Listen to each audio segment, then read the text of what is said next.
Bike ও হুডখোলা জিপে করে road শোয়ের মাধ্যমে দিনভর ভোট প্রচার করলেন উত্তর মালদার জোট প্রার্থী মোস্তাক আলম।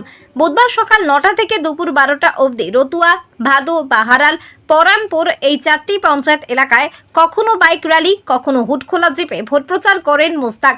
এই দিনের প্রচারে মোস্তাক আলমের সঙ্গে ছিলেন কংগ্রেসের রতুয়া 1 নম্বর ব্লক কার্যকরী সভাপতি আব্দুল হাকিম ওরফে হীরালাল সহ শতাধিক নেতাকর্মী। এদিন ভোট প্রচার শুরু হয় বাহারাল স্কুল মোড় থেকে বাবলাবোনা, ঘুরঘুরামণি, রাধানগর, পরানপুর, কালীতলা, মালদাপট্টি, পাখরা, বাহারাল পঞ্চায়েত অফিস। তারপর বাহারাল মোড় থেকে শুরু করে রতুয়া ধুবি মোড়, থানা মোড়, রতুয়া বাজার, পাকুড়তলা, কারবোনা, ভাদো, চণ্ডীপুর, বলদিয়া পুকুর। এরপর দুপুর 12টা থেকে দুপুর 2টো অবধি চাঁদমণি 1 ও 2 এই দুটি পঞ্চায়েত এলাকায় প্রচার করেন মোস্তাক আলম। এরপর চাঁদমণির অন্ধারু থেকে শামসির ভগবানপুর মোড়ে গিয়ে দ্বিতীয় পর্বের ভোট প্রচার শেষ করেন তিনি। তারপর 1 ঘন্টা মধ্যাহ্ন ভোজনের জন্য বিরতি নেন। এরপর বিকেল 3টে নাগাদ আবার শামসি পঞ্চায়েত এলাকার পিন্টলতলা, ভগবানপুর, বান্ধাকুড়ি, সাহারাতলা, পাড়াকরম, মতিগঞ্জ, কুশরাক্ষা প্রতিটি গ্রামে ভোট প্রচারে যান। এরপর ভাদো পঞ্চায়েতের তারানগর, বালিয়া। তারপর সন্ধ্যায় ভাদো বাসস্ট্যান্ডে এক সংক্ষিপ্ত পথসভার মধ্য দিয়ে এই দিনের ভোট প্রচার শেষ করেন তিনি। এদিন পথসভায় কেন্দ্রের বিজেপি ও রাজ্যের শাসক দলের কড়া সমালোচনা করেন মোস্তাক আলম।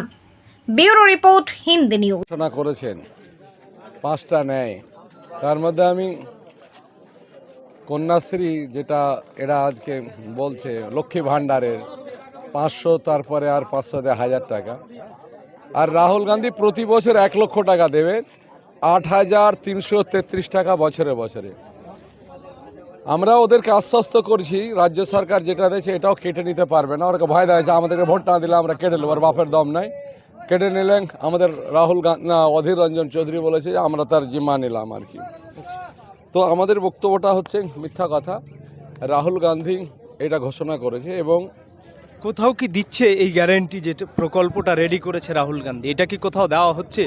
ইতিমধ্যে যতগুলো রাজ্য আমরা দখল যেগুলোতে করেছি ইতিমধ্যে সেগুলোকে চালু করেছে। শুধু এটাই নয়, যা যা ঘোষণা করেছিল সবগুলো কার্যকরী করেছে একটু বলবেন? আজকে তোমার যেরকম এতে ওই গ্যাস ফ্রি করেছে, তারপরে ইলেকট্রিকের বিলও ফ্রি করেছে, তারপরে তোমার যুবকদেরকেও একটা টাকার গ্যারান্টি দিয়েছে, মহিলাদেরকেও দিয়েছে। এবং এখন ভারতবর্ষের এই যে লোকসভা নির্বাচন, সেই নির্বাচনে যুবকদের জন্য কর্মসংস্থানের জন্য, তারপরে মহিলাদের জন্য 1 লক্ষ টাকা করে দিয়েছেন। এরকম 5টা ন্যায় প্রকল্প করেছে, কপি আছে, দেখে নেবেন। আমরা প্রত্যেকটা ভোটারের কাছে সেটা পৌঁছে দেওয়ার চেষ্টা করছি। মানুষ প্রত্যেকে জানে রাহুল গান্ধী বাপের বেটা যা বলে তা করে। আমাদের এখন যে সরকার, যে দুটো আমাদের হলো কর্ণাটক এবং আমাদের তেলেঙ্গানা, এখন এই দুটো সরকার আছে, সেখানে তিনি সেগুলোকে চালু করেছেন যা আগাম বলেছিলেন, এবং এটাও প্রথম উনি বলেছেন এটা হবে। নরেন্দ্র মোদী একটা যে সরকার তো ঝুঠা মিথ্যা কথা বলে, কারণ ও প্রথম ক্ষমতায় আসার আগে বলেছিল আমাকে 100 दिन ক্ষমতা দেন, मुझे 100 दिन का मौका दीजिए, मैं हिंदुस्तान के सारे खजाना जो स्विस बैंक में है मैं लौटा लूँगा, लौटा करके हर हिंदुस्तान के अकाउंट में 15 लाख करके मैं दे दूँगा। যখন ভারতবর্ষের মানুষরা কোশ্চিন করছে, মিডিয়ার লোকেরা, তখন অমিত শাহ আর জড়ুয়া ভাই তখন বলছে যে না ও জুমলা থা। তো প্রধানমন্ত্রী যদি জুমলা মানে মিথ্যা কথা বলে, তাহলে সত্যি কথাটা কোনটা তার বোঝানো যাবে। তারপরে বললাম 2 কোটি করে চাকরি দেবো বছরে আর কি ভারতবর্ষে, সেটাই বা কোথায়? কোনো কিছু নাই। সবচাইতে প্যাথেটিক ব্যাপার বলছে বেটি বাঁচাও বেটি পড়াও। আমরা সদ্য মণিপুরের মাটিতে দেখছি 40 বছরের একজন মহিলা, 22 বছরের একজন বেটি, বিজেপির লোকেরা রেপ করে নাঙ্গা করে নিয়ে ঘুরিয়ে বেড়াচ্ছে আর কি মিডিয়ার সামনে গিয়ে, শরীর হাতগুলো খামচে টামছে। এই লজ্জাটা রাখবো কথা? এটা স্বাধীন দেশ, তারপর সভ্য জগৎ। তো নরেন্দ্র মোদীর যদি পরিবার থাকতো তাহলে উনি এটাকে গুরুত্ব বুঝতেন। আমাদের পরিবার আছে, আমাদের লজ্জা লাগছে, ঘৃণা হচ্ছে।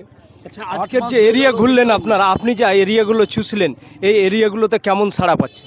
নমুনা ব্যালট যেটা সরকার থেকে যেটা ঘোষণা করেছে না 1, 2, 3, জনগণের বক্তব্য যে এটাই রেজাল্ট হবে 1, 2, 3।